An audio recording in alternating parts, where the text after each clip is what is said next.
have to do this. I have to get that done. I have to take her here. I have to take him there. I have to plan this. I have to get that done. I have to get to work. It's a lot, right? We do that to ourselves kind of all day, every day, unless you are really good at having a habit of rest. We just do that to ourselves a lot. Have to, have to, have to, have to. But what if we could think differently? And what if we could choose differently? That's what we're talking about today.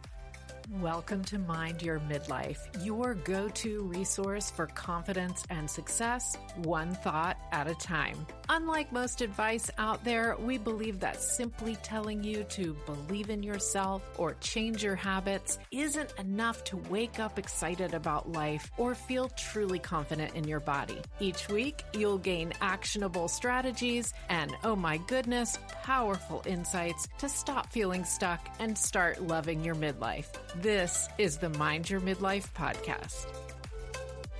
Before we start today, I want to invite you into something really special, and that is the Mind Your Midlife Inner Circle on Substack. I created this cozy, private space for subscribers so we can connect on a deeper level. You'll get ad-free podcast episodes, weekly, unedited, unfiltered audio notes directly from me, and of course, access 24/7 to a private chat where we can lean on each other. If you subscribe this month in July, you will get 20% off of the annual plan as a founding member. And there will be more benefits coming as we grow. Thank you so much for supporting my work and supporting this podcast and allowing me to keep going and keep doing this. And I would love to see you there. Go to mindyourmidlife.substack.com or just click the link in the show notes. We've talked about this in previous episodes, but there is something about, I think it's the 50s. It was the 50s for me. I'm in my mid-50s now. Maybe it's 40s for you. Maybe it's even 60s, right? Broad range of what I'm defining as midlife, 40s, 50s, early 60s. For me, in my 50s, happened to be my kids growing up and going away to school and then having their own place even after that. And my parents starting to have some issues with aging and looking at, could I retire? What would that look like? It's not that far away. And then menopause. So many things happening at the same time. And that, no matter who you are and which of those pieces are happening to you in your life, that to me is why there are so many women like you and like me who are struggling a bit at this point in life and feeling frustrated or feeling, wait, is this all there is? Or feeling unfulfilled or feeling a bit lost. And it seems odd on the one hand that that would happen to so many of us all at the same time. But on the other hand, we're coming out of a period of really intense work, family, maybe both, and our bodies are changing, right? So as our kids are growing up, if you have kids, you obviously know this. We want to focus our time on our kids as much as possible. I'm not saying we don't. And it's a lot of time. It's a big focus. So what happens when that focus changes? I still am thinking about my kids every day. And yeah, I don't get to see them very much. So it's a different focus in terms of the day-to-day, hour-to-hour. What do we need to do in our lives? And we get a little bit lost sometimes when we think, well, what now?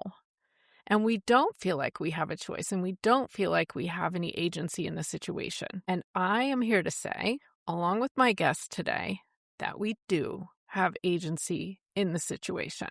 So joining me today is Ellen Baker. She is a successful novelist with Random House and has 4 novels out, including her latest one, just released, Summerland Cove. And at the same time, she spent a decade going through divorce, rejection, a cross-country move on her own, reinventing herself while writing, and just realized a passion for life stories and for reinvention and created the Next Chapter Studio, where she helps midlife women to create a next chapter they love. And I love that. So we are going to talk about how this happens and what you can do.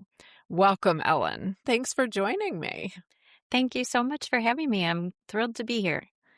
I am pretty fascinated with what you're doing, so I know that whoever's listening is going to enjoy this. So let's dive in. You are a successful novelist with 4 books, including coming out right now in June, Summerland Cove, and you also work as a mindset coach. So how did you end up putting these 2 things together? Well, it's a long story, which as a novelist I enjoy, but I'll try to keep it short. So it really was like the combination of my personal journey and the journey that I took as a novelist. I always wanted to be a writer, and when my dream came true at age 30, where I got a book deal with Random House and was suddenly in this big stage for me as a small Midwestern girl, small town Midwestern person, it was very shocking to my system, I think. And I was so thrilled and amazed that my dream had come true, but I also began to struggle quite a bit with the disconnect between what my soul's dream was to be a writer and publish with a big publisher and what my personality believed was acceptable for me, which was to be small, which was to be invisible, which was to be not to make any waves and just play an acceptable role. So it wasn't possible to do both of those things at one time, and disaster ensued. Well, I don't want to say that. Again, as a novelist, I can be overdramatic. But what did end up happening is I got divorced. I moved out. I moved from Minnesota out to Maine, and I started to try to figure stuff out of how can I be a writer and still accept who I am. And bring my personality into alignment with my big dream. And so I did study to become a mindset coach because I wanted to understand this. And I also have always felt the desire to help other women with these similar issues because, especially as I get older and into midlife, I am really passionate about believing that we've all been told to keep too small. We've all been told to keep too quiet. And so I thought, if I can figure this out for myself, then I can figure out a way to help other people. So back in 2019, I began studying to be a Calling in the One coach with Catherine Woodward Thomas. And that was fascinating. And I learned so much from her. She was such a wonderful teacher. Unfortunately, she passed away just recently. But she taught this identity-based way of saying, this is what I want. Who do I need to become in order to get what I want? And that was a transformative thing for me to begin thinking because I never realized that I had that much agency over who I was being. You sort of think, I am who I am, right? Like, this is kind of what I'm stuck with. But to begin to see the way that she taught it was where I began to make the connections with storytelling and with one's own life story. And I've come to believe that our own life stories are our biggest creation, and that when we realize that we can become the author of that story, the possibilities really become endless. So just within the past year, I've developed this new coaching method, which guides people through this process of becoming the author of your own life. And it guides you through realizing where you are outsourcing your authority, where you have more agency than you realize. And it's very much not about blaming yourself or saying that anything is wrong with the way you've been doing things. It's just saying, like, maybe the structure that you've been living in, which has been defined by the beliefs that you've had about yourself. So in my case, it was, I need to be small, I need to be invisible. So we all have beliefs like that keep us from getting to where we may want Mm-hmm. to get. So to begin to identify the pieces of this structure that are keeping you a little bit stuck, and to realize that there is a way to revise those, just as if you're revising a story. And there's also a way in which we go into how, when you revise those beliefs, that you can actually see where the story is going to take you once that belief is revised. Because it's possible to predict, based on a belief that you carry around with you, where your story is going to be limited. And once you revise that belief, you can say, oh, now I can get there. So I'm just so excited about this. I am just thrilled with the way it's unfolding.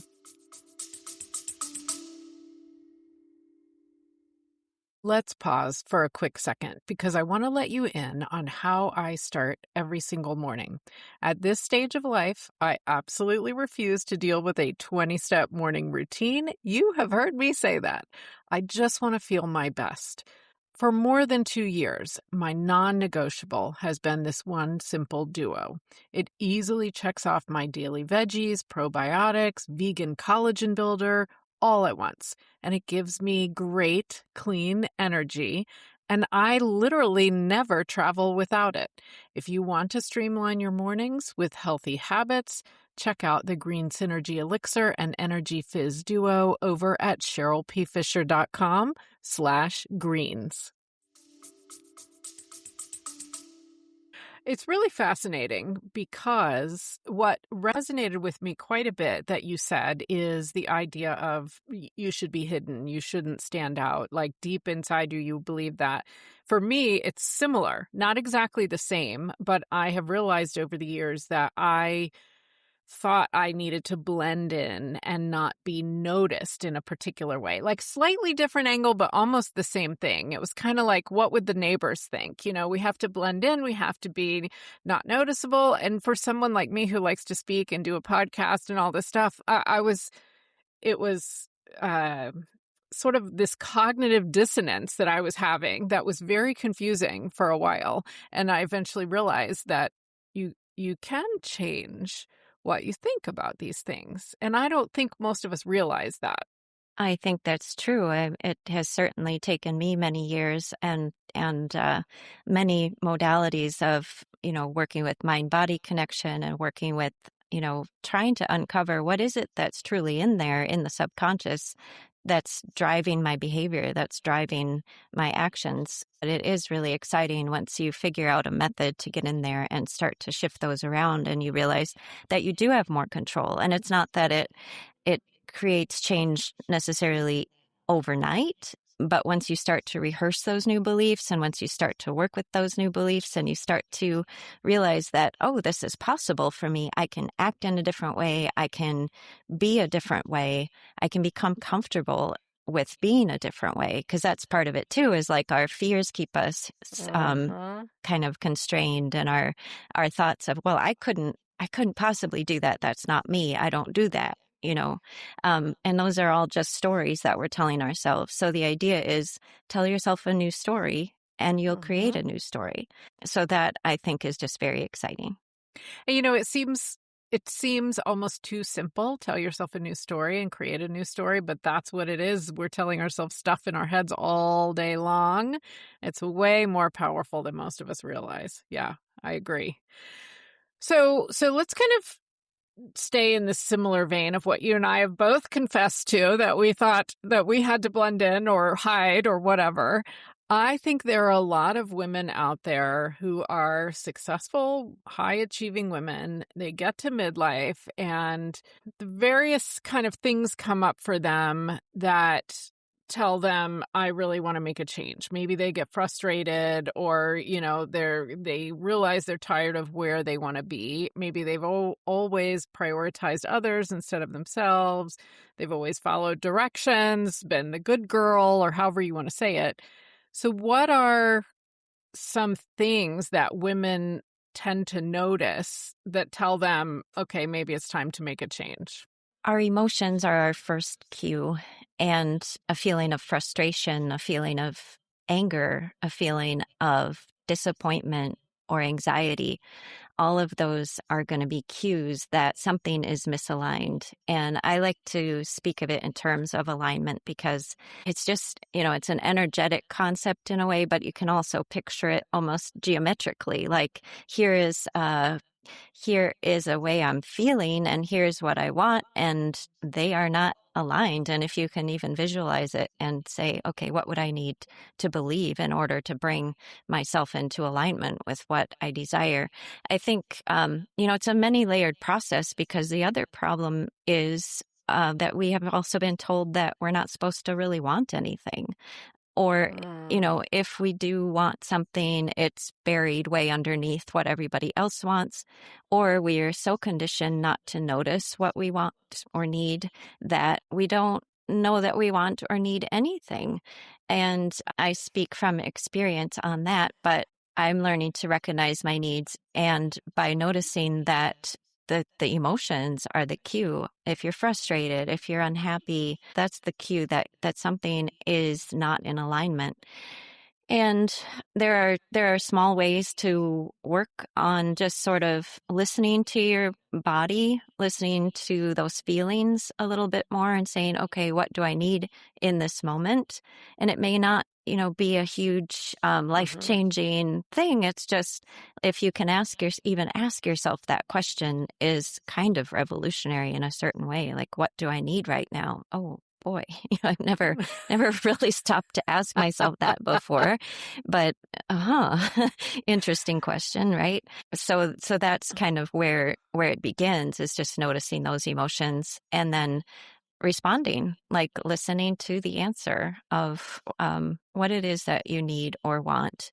And if you don't know the answer, just sitting with the feeling and noticing it. Because we just push through, and then that shows up in symptoms. It shows up in headaches. Yeah. It shows up in, resentment or short-temperedness, and shows up in just feeling tired, feeling like life isn't great. So I want to stick with that for a second, because I think that we are often scared of feeling our emotions, and I include me in that.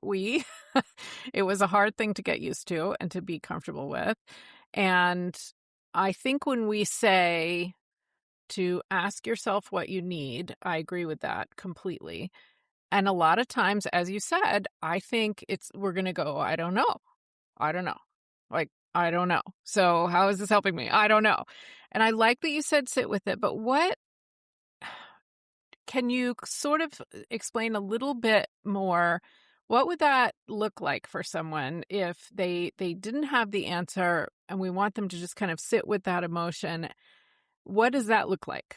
Well, a process that I teach people is actually to, as you're sitting with the emotion, ask yourself, what is the belief that's causing me to feel this emotion?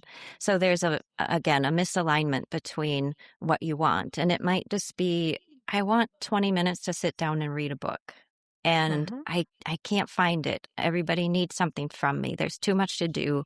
Everything feels so pressing and so important that I can't take 20 minutes for myself. So let's say that's the situation. You're just so frustrated. And so then I just advise people just, take a breath, feel that feeling, feel where it is living in your body, and say, okay, what do I really want right now? Okay, if you can answer that question and the answer is 20 minutes to sit down and read this book that I really want to read. Okay, so then what is stopping me from doing that? What belief that I have in my head? And I mean, assuming that there's nobody else in the room telling you can't do that. But let's just say you're by yourself in the house and for the moment, but you feel you can't sit down. So what is the belief that I have in my own head that's telling me it's not allowed that I sit down and read my book for 20 minutes?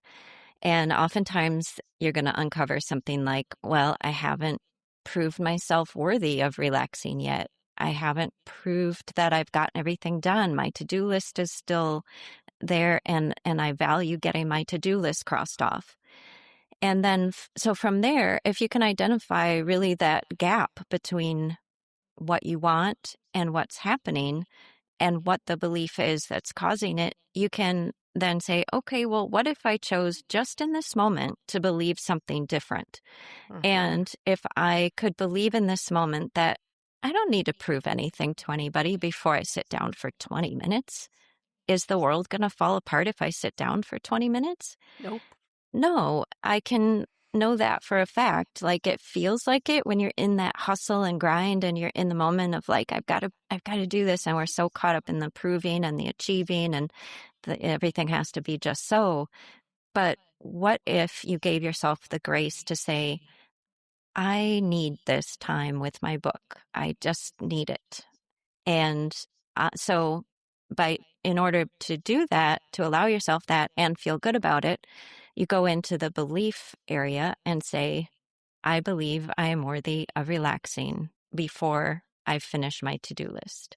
And sometimes you just shorten that to, I believe I'm worthy, because of that, I think is what so much of us are trying to prove with the achievement and the high stakes that everything feels so important. It's that we're trying to prove ourselves. And if we can just let that go, even for that brief window of 20 minutes, and if the to-do list doesn't get done and you see the world doesn't fall apart and like nobody thinks less of you and nobody loves you less, then you start to create some new evidence that there is a possibility that you could be different. You could do things differently and you could take that time. So that again it's a small shift, but something that I think can create so much more satisfaction and a sense of empowerment in your own life over what you choose to do with your time, instead of always thinking you're doing what you have to do, you're doing what needs to be done. But what about choosing, Yeah. making yourself the chooser? I'm thinking of a boss I've had who, when I first started at the job, said to me, and we were in the office full time, said to me, "Well, I always go on a walk either every morning or every afternoon for about a half an hour. So, if you can't find me, that's maybe where I am. You should do that too, or, whatever you need to do." And I just, for some reason, that was shocking to me. Like, you mean you walk out of the office for a half an hour and and you're allowed? Like, that's allowed? It's okay? And he was like, "I need to walk. It's good for me. So I just go and do it and it'll be fine. Do what you need to do." And it made me realize that, I know that's a very specific example, but I had this whole thing about like what I was supposed to be doing at all times. And no one else seemed to care or think that. It was me saying, "I can't get up. I can't move away from my desk. I have to be here chained to the desk." And no one else thought that. It was me. Yeah. So I know what you mean. Yeah, it's that good girl conditioning that is wired in pretty deep, I think, for women in our generation, of really feeling like we need to follow the rules, be approved of by others. And sometimes that shows up in those ways and especially the proving and grinding and achieving and it's never enough. It's never enough. I haven't proved myself yet. And that just is painful. And after all these years, it's exhausting. It's so Yeah. tiring after doing that for 40 or however many years. Yes, very good point. I have someone in my life, not me, but someone I'm close to in my life, who she really struggles with ever sitting down, ever. And now that we're having this conversation, I'm thinking, she says she just can't relax very well, but I think there's probably something deeper in there about what she should be doing stuff. I'm going to make sure she hears this episode. We'll see. Oh, good. Well, I do think that it is often the case. And again, I speak from experience here. This is kind of my area of specialty because this is what I did for decades before realizing what I was doing and realizing the cost it was having on my health and on my well-being. And I'm just loving this new method of just disconnecting from that old self and saying, no, the new self does things differently, and it sounds a little wacky maybe, but it just works so well because it disconnects you from those beliefs about what you can and can't do. And you just say, no, I'm going to choose something different this time. Yeah. Okay, so let's talk about that a little bit more, because your author of your life method, You're saying that we can kind of look at our lives as a story where we're the main character. And I don't know if you know the movie The Holiday, but there's a scene in that movie where the main character is having dinner with an older mentor type person. And he tells her she's been acting like a supporting actress in her own life. And she's like, oh my gosh, of course I'm supposed to be the main character in my own life. So that I immediately thought of that. It's exactly what you're saying, I'm thinking. So walk us through the exercise of having someone say, okay, if I were the author of a story about myself where I'm the main character, what would I want to happen next? Yeah.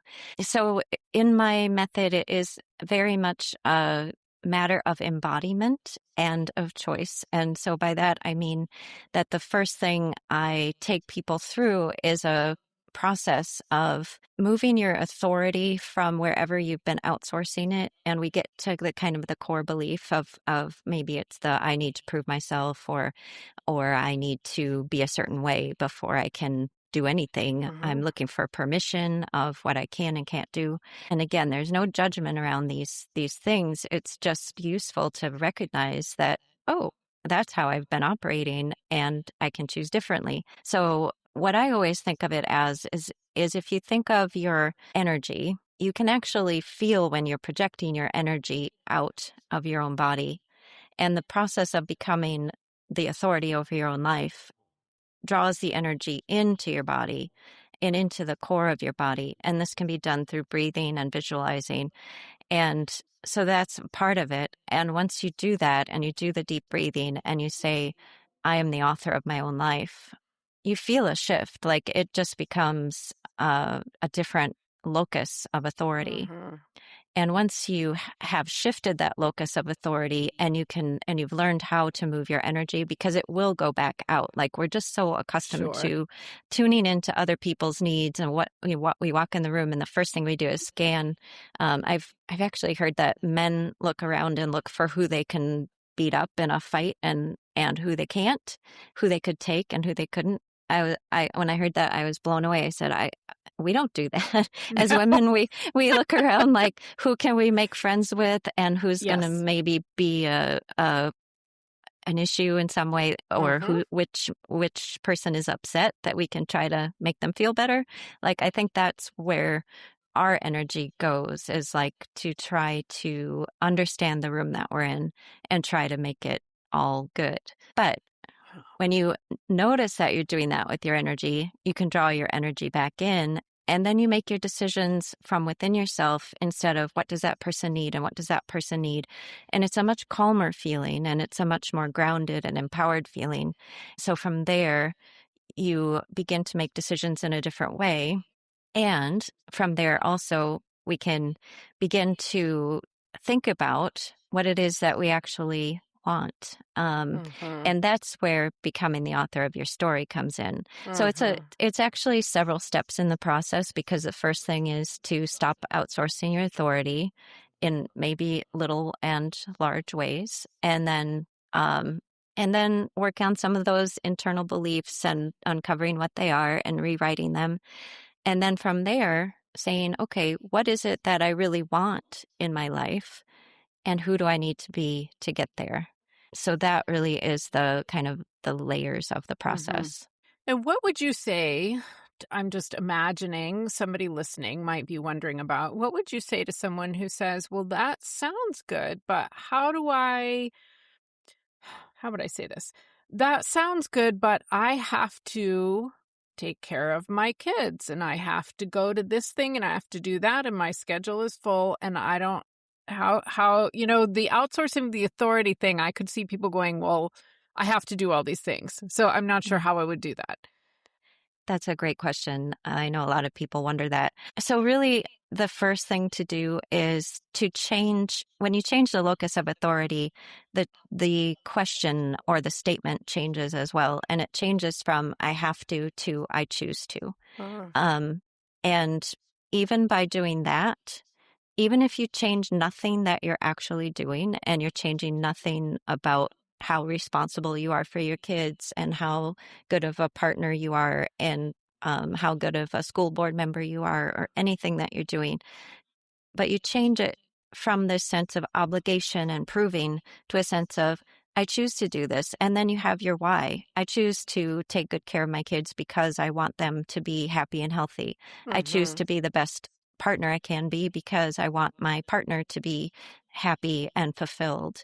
And so you just operate differently, even if you're doing different things. And you begin to feel happier and you begin to realize that, like if I don't want to do that part of that job that I've always done out of habit or thinking I have to, I can choose to say no to that part of it, maybe. And you begin to little by little. So it's not a process of like saying no to everything and I'm not going to be who I was before and I'm not going to fulfill any of my obligations.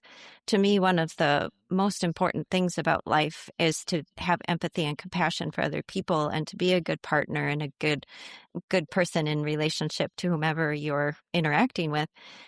But I believe that but that when we change our locus of authority, we have so much more to give. Do you know that feeling when you've just been like, have to, have to, have to, and you're so exhausted and Mm-hmm. you feel like you just can't do it anymore. You resent everything and everybody and you're Yep. not communicating this to anybody. This Yep. is, why my marriage ended because that was how I did marriage.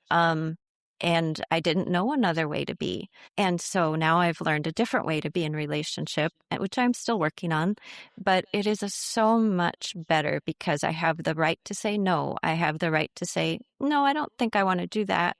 And it doesn't mean I'm not a good partner, but it means Mm-hmm. I'm a better partner. Mm-hmm. Yeah. And I think this is a trap that so many women are in right now in midlife because whether or not we gave away our power, whether or not we let other people dictate everything, we've fallen into habits also. And we've had no time to really think about where we wanted to go in life. We've just been doing everything we maybe needed, maybe wanted to do for the last 10 or 15 or 20 years.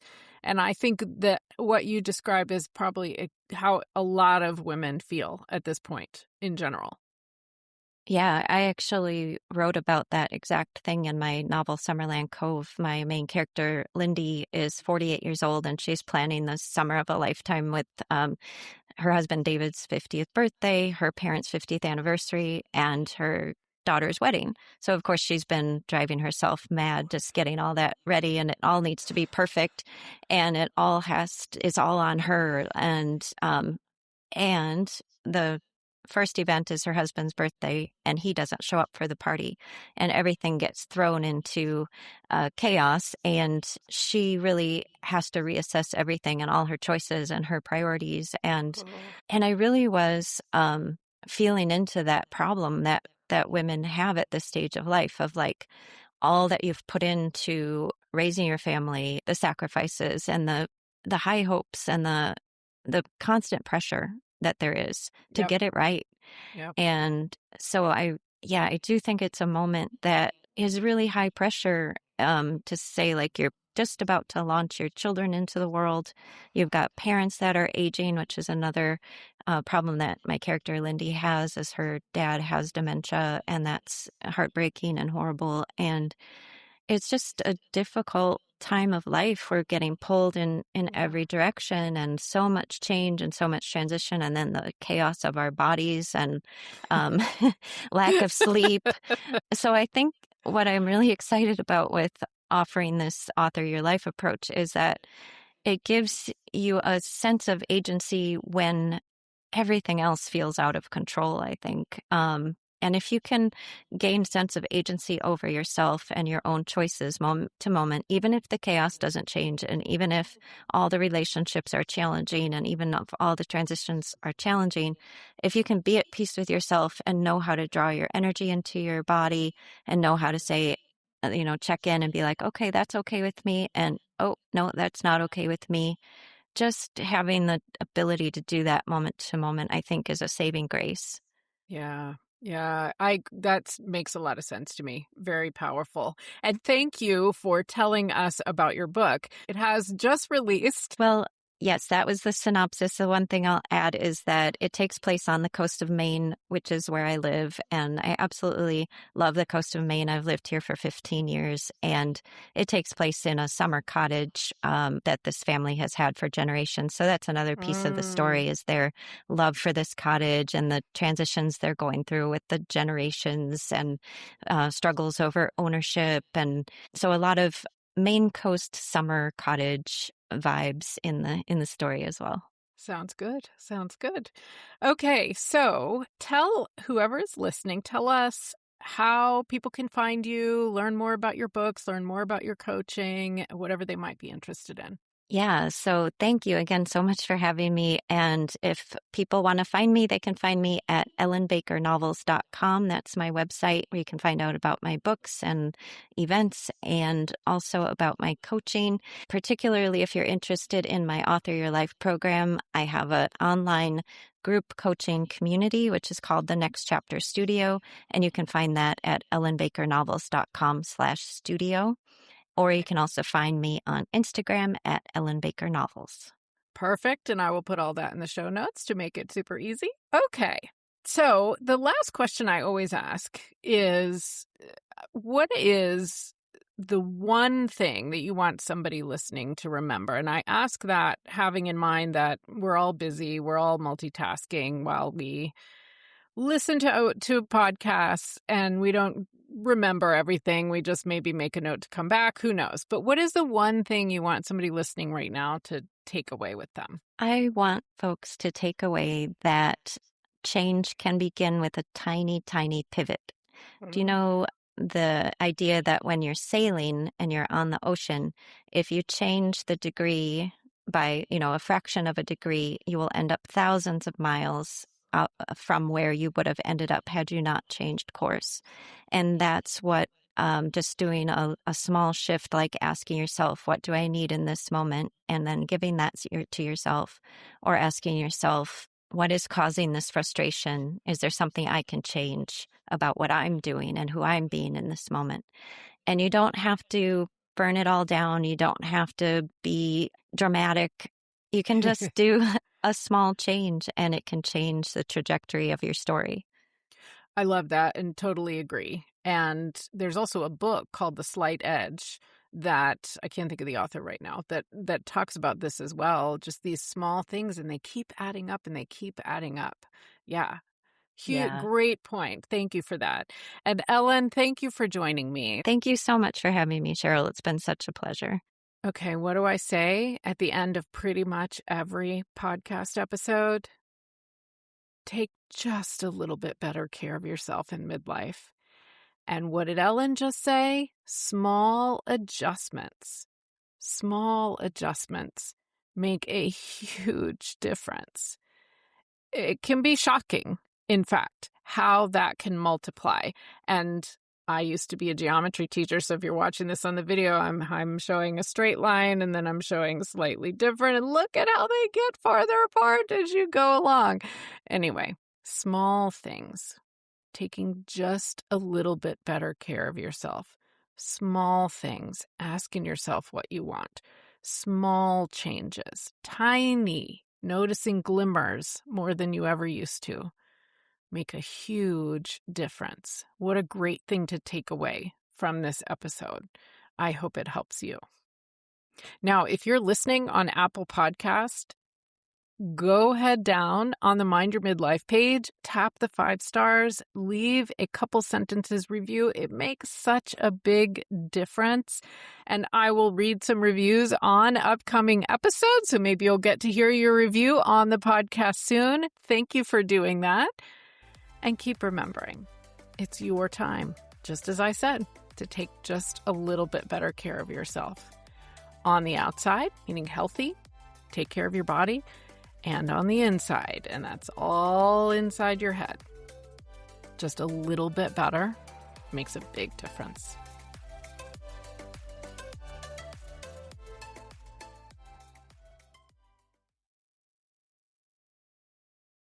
I wish I had $1 for every time I talk about how so many things are changing in midlife. The energy shifts, the brain fog, the hormones. Oh my goodness. That's why I want to share vitamin G Pixie Sticks with you. These delicious sugar-free packets deliver glutathione, which is the body's master antioxidant. They were formulated by a naturopathic doctor, and they are an easy way to support immune health, enhance detoxification, and promote healthy aging, basically fueling your body from the inside out. You know, midlife is your time to take just a little bit better care of yourself. So grab yours today at CherylPFisher.com/vitamin G.